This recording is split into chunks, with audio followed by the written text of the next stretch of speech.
Okay. So the next point we are going to discuss is nucleic acids.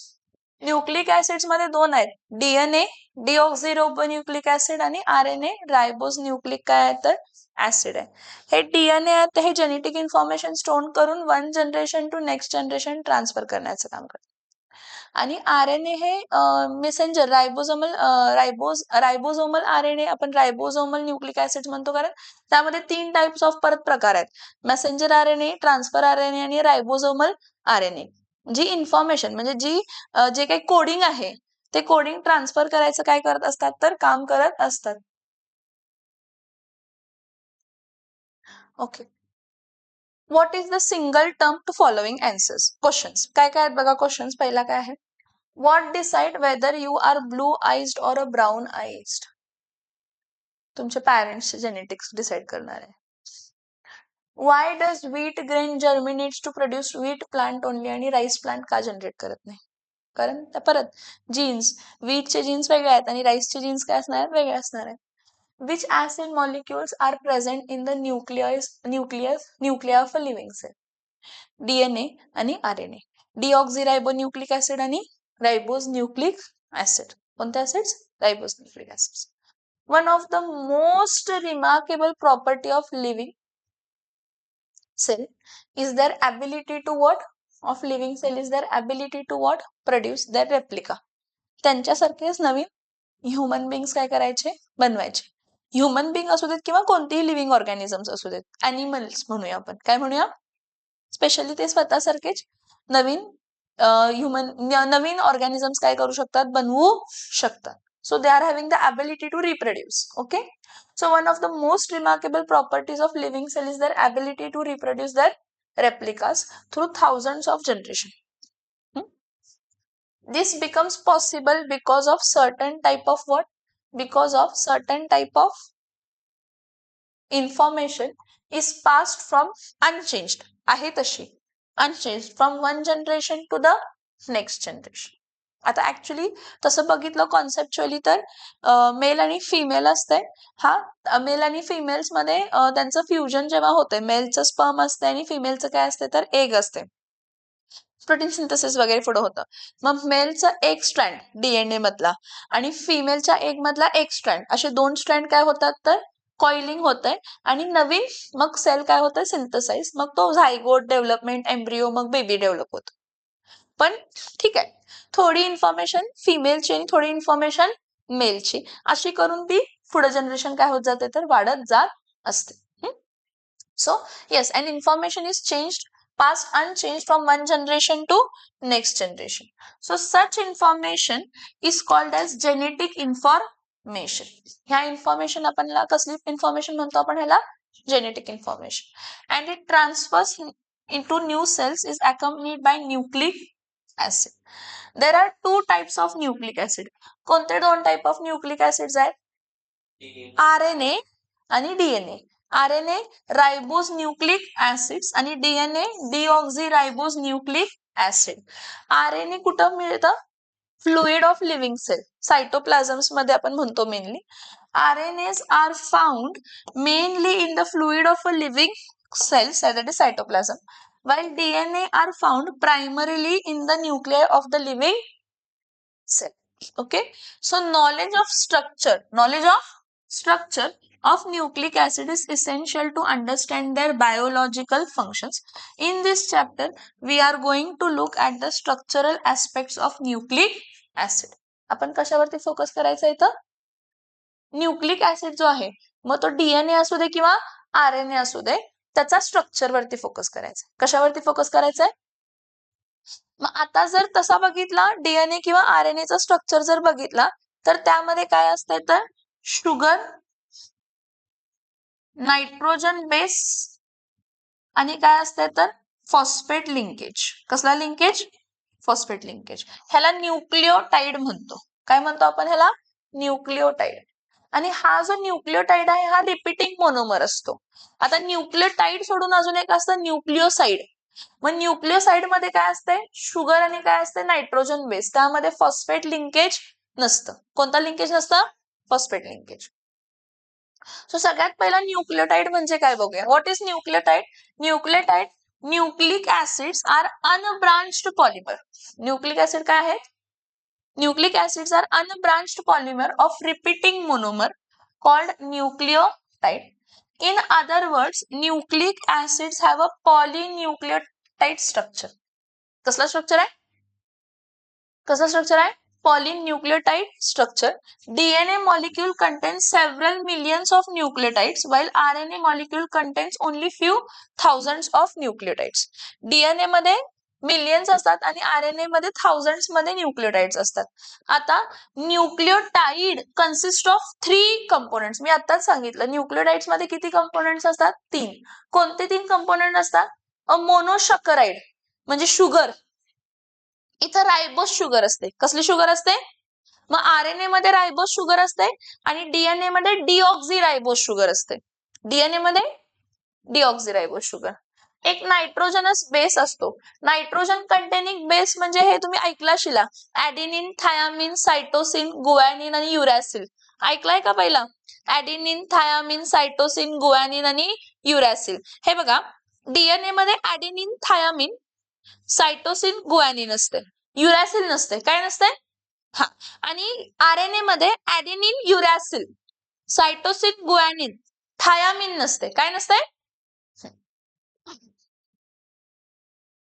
DNA मध्ये thiamine असते, युरॅसिल नसते. RNA मध्ये युरॅसिल असते, thiamine नसते. Okay. And a phosphate linkage. कसला linkage असतो तर? Phosphate linkage. आता इथं बघा, हे शुगर कंपोनेंट आहेत. ही रायबोस शुगर आहे. कसली शुगर आहे? रायबोस शुगर. इथं बघा, इथं लक्ष द्या.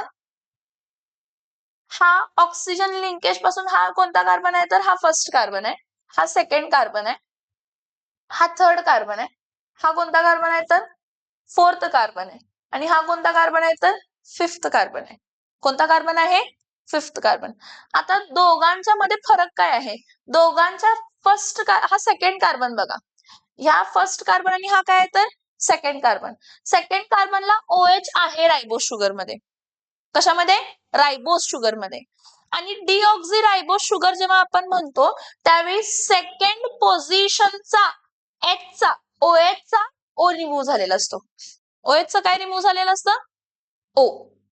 रायबोस शुगरच पण जेव्हा त्याच्या सेकंड पोझिशनचं काय रिमूव्ह झालेलं असतंय?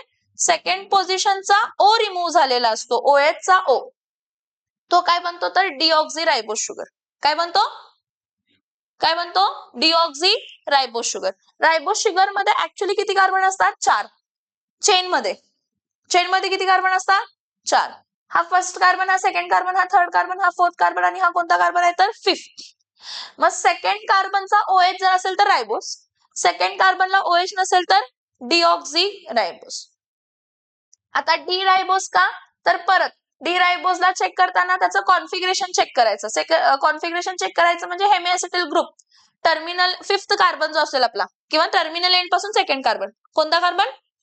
टर्मिनल एंड पासून सेकंड. टर्मिनल एंड पासून सेकंड कार्बन कोण आहे सांगा? इथं हा फर्स्ट कार्बन आहे, हा सेकंड कार्बन आहे, हा थर्ड कार्बन आहे आणि हा फोर्थ कार्बन आहे. मग टर्मिनल एंड पासून सेकंड कार्बनचा OH चेक करायचा. राईटला आहे का लेफ्टला? राईटला असणार. कुठे असणार आहे? हा, म्हणून डी रायबोस दिलाय. काय दिलंय? आता डी रायबोस कोणामध्ये प्रेझेंट असते? RNA ribose nucleic acid. Two deoxy. Two deoxy म्हणजे समजतंय का? सेकंड पोझिशन होतं. रायबोस मध्ये सेकंड पोझिशनला OH होतं. 2-डीऑक्झी डी रायबोस मध्ये सेकंड पोझिशनला O नाहीये. सो 2-डीऑक्झी डी रायबोस असणार आहे. समजतं इथपर्यंत? Yes or no? ठीक आहे. न्यूक्लियोटाइड्स मध्ये दोन्ही nucleotides of both RNA and DNA contains 5-membered ring monosaccharide, furanose, often called simply sugar component. In RNA कशामध्ये? In RNA ribose nucleic acid. The sugar component of nucleotide unit is D-ribose. कोण आहे? D configuration झाला. Terminal end पासून second कार्बनचा O कोणत्या साईडला असायला पाहिजे? Right hand साईडला. हा, वाईल DNA मध्ये सेकंड पोझिशनचा ऑक्सिजन रिमूव्ह झाला म्हणून 2-डीऑक्झी डी रायबोज आहे. कोण आहे? 2-deoxyribose. So total 5 nitrogen containing base are present in nucleic acid. कोण म्हटलं मी तुम्हाला? adenine, thiamine, cytosine, adenine, thiamine, cytosine, guanine आणि uracil असते. So 3 bases with 1 ring, cytosine, uracil, thiamine are called as pyrimidines. कारण pyridines चे derivatives आहेत. कोणाचे derivatives आहेत? हा, कोण कोण? 3 bases with 1 ring कोण असतात? cytosine, uracil आणि कोण आहेत? thiamine. राहिले कोण? adenine आणि guanine. ते प्युरिन्स असतात. कोण असतात? हा, so two bases with 2 rings, 2 ring असतात. adenines आणि कोण असतात? guanines are derived from the parent compound कोण आहे? तर purine. Each base is designed by 1 letter symbol. uracil occurs in RNA. uracil RNA मध्ये होतंय, पण DNA मध्ये होत आणि DNA मध्ये thiamine होतंय. DNA मध्ये हा, हे एक्सचेंजला ऑफरला आहेत. uracil RNA मध्ये असतं आणि thiamine DNA मध्ये असतं. मग जो DNA मध्ये thiamine आहे म्हणजे uracil नाही, RNA मध्ये uracil आहे म्हणजे thiamine नाही.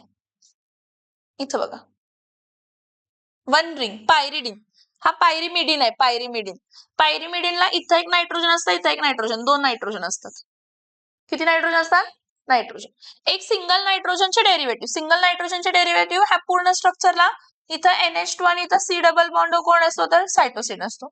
परत इथं डबल बॉन्ड आणि इथं पण डबल बॉन्ड कोण असतो? तर युरॅसिल असतो. परत इथं डबल बॉन्ड आणि इथं काय असते? CH3 आणि इथं डबल बॉन्ड. अल्टरनेट पोझिशनला NH आहे, परत C डबल बॉन्ड आहे, परत NH आहे, परत C डबल बॉन्ड आहे, परत CCH3 आहे. हा कोण आहे? तर थायमिन. सिंगल रिंग कोण आहेत? सिंगल रिंग कोण आहेत सांगा? सिंगल रिंग कोण कोण असतात? सायटोसिन, युरॅसिल आणि थायमिन. हा, नेक्स्ट प्युरिन्स मध्ये किती रिंग असतात? तर 2 असतात. स्ट्रक्चर पाठ करायची काही गरज नाही, फक्त लक्षात ठेवा की प्युरिन्स मध्ये कोण असतात. प्युरिन्स मध्ये ऍडेनिन एक असतो, NH2 ग्रुप असतं आणि परत गुआनिन असतं, C डबल बॉन्ड आणि NH2 असतं. इथं बघा पुढं, न्यूक्लिओसाइड म्हणजे कोण? न्यूक्लिओसाइड म्हणजे फक्त नायट्रोजन बेस आणि रायबोज शुगर. कोण? नायट्रोजन बेस आणि रायबोज शुगर म्हणजे न्यूक्लिओसाइड. जेव्हा त्याला फॉस्फेट लिंकेज ऍड होणार, काय लिंकेज ऍड होणार? तर न्यूक्लियोटाइड होणार. तर काय होणार आहे? न्यूक्लियोसाइड मध्ये दोघच असतात. कोण दोघं असतात? नायट्रोजन बेस आणि शुगर. मग तो शुगर DNA असेल तर डिऑक्झीरायबोस आणि RNA असेल तर रायबोस. सो इथं बघा, a nucleoside is formed by joining the anomeric carbon of furanose with nitrogen of a base. While numbering the atoms in a nucleoside, prime म्हणजे हे असं डॅश. आता इथं 5 प्राइम आणि 2 प्राइम, 3 प्राइम, 5 प्राइम आणि 3 प्राइम अशी गोष्ट आहेत. काय आहेत ते सांगते मी तुम्हाला. Are used for furanose numbering to distinguish them from the atoms of the base. With the pyrimidine base, the nitrogen atom at 1 position is bonded with the primary carbon atom of sugar with purines as a base. कशामध्ये? हे बघा, pyrimidines मध्ये कसं branching होतं ते पहिला समजून घ्या. पायरिमिडिन्स म्हणजे सिंगल रिंग. कसली रिंग? हा, तर पायरिमिडिन्स बेस मध्ये जो नायट्रोजन ऍटम नंबर 1 आपण ज्याला दिला, nitrogen atom at the first position is bonded with the first 1 prime carbon of the sugar. आणि प्युरिन्स मध्ये कशामध्ये किती रिंग असतात? प्युरिन्सला 2 असतात. A with purines the nitrogen atom at 9 position is bonded with the 1 prime carbon of the sugar, first prime carbon of the sugar. आता